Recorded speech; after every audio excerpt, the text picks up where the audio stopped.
पौराणिक कथा के अनुसार भगवती तुलसी की कथा। तुलसी से जुड़ी एक कथा बहुत प्रचलित है। श्रीमद् देवी भागवत पुराण में इनके अवतरण की दिव्य लीला कथा भी बनाई गई है। एक बार शिव ने अपने तेज को समुद्र में फेंक दिया था। उसने एक महातेजस्वी बालक ने जन्म लिया। वह बालक आगे चलकर जालंधर के नाम से पराक्रमी दैत्य राजा बना। इसकी जो राजधानी का नाम जालंधर नगरी था। दैत्यराज कालनेमी की कन्या वृंदा का विवाह जालंधर से हुआ। जालंधर महाराक्षस था। अपनी सत्ता के मद में चूर उसने माता लक्ष्मी को पाने की कामना से युद्ध किया, परंतु समुद्र से ही उत्पन्न होने के कारण माता लक्ष्मी ने उसे अपने भाई के रूप में स्वीकार किया। वहां से पराजित होकर वह देवी पार्वती को पाने की लालसा से कैलाश पर्वत पर गया। भगवान देवादिदेव शिव का ही रूप धरकर माता पार्वती के समीप बैठ गया, परंतु माँ ने अपने योग बल से उसे तुरंत पहचान लिया तथा वहां से अंतर्धान हो गई। देवी पार्वती ने क्रोध रूप होकर सारा वृत्तांत भगवान विष्णु को सुनाया। जालंधर की जो पत्नी थी वृंदा अत्यंत पतिव्रता थी, स्त्री थी।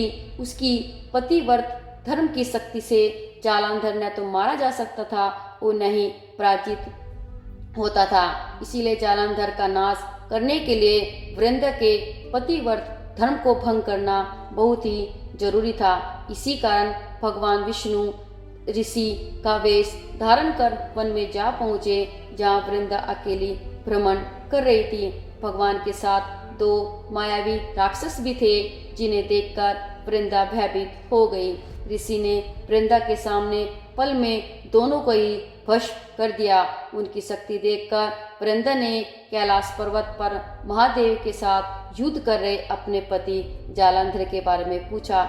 ऋषि ने अपनी माया जाल से दो वानर प्रकट किए। एक वानर के हाथ में जालंधर का सिर था और दूसरे हाथ में धड़। अपने पति की यह दशा देखकर वृंदा मूर्छित होकर गिर पड़ी। होश में आने पर उन्होंने ऋषि रूपी भगवान से विनती की कि वह उसके पति को जीवित करें। भगवान ने अपनी माया से पुनः जालंधर का सिर धड़ से जोड़ दिया, परंतु स्वयं भी वह उसी शरीर में प्रवेश कर गए। वृंदा को इस छल का जरा आभास न हुआ। जालंधर बने जो भगवान के साथ वृंदा पतिव्रता का व्यवहार करने लगी, जिससे उसका सतीत्व भंग हो गया। ऐसा होते ही वृंदा का जो पति जालंधर युद्ध में हार गया। इन सारी लीला का जब वृंदा को पता चला तो उसने क्रुद्ध होकर भगवान विष्णु को शिला होने का श्राप दे दिया और स्वयं सती हो गई। जहाँ वृंदा भस्म हुई वहाँ तुलसी का पौधा होगा। भगवान विष्णु ने वृंदा से कहा, हे वृंदा, तुम अपने सतीत्व के कारण मुझे लक्ष्मी से भी अधिक प्रिय हो गई हो। अब तुम तुलसी के रूप में सदा मेरे साथ रहोगी। जो मनुष्य भी मेरे शालिग्राम रूप के साथ तुलसी का विवाह करेगा, उसे इस लोक और परलोक में विपुल यश मिलेगा। जिस घर में तुलसी होती है वहाँ यम के दूत भी असमय नहीं जाते।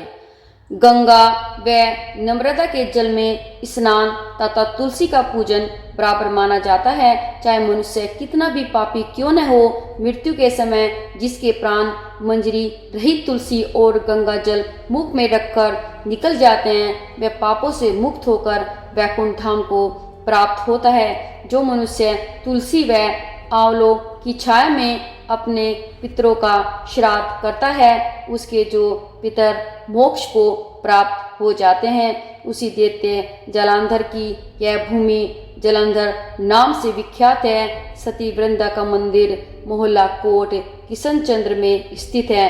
कहते हैं कि इस स्थान पर एक प्राचीन गुफा थी जो सीधी हरिद्वार तक जाती थी। सच्चे मन से 40 दिन तक सती वृंदा देवी के मंदिर में पूजा करने से सभी मनोरथ पूर्ण होते हैं।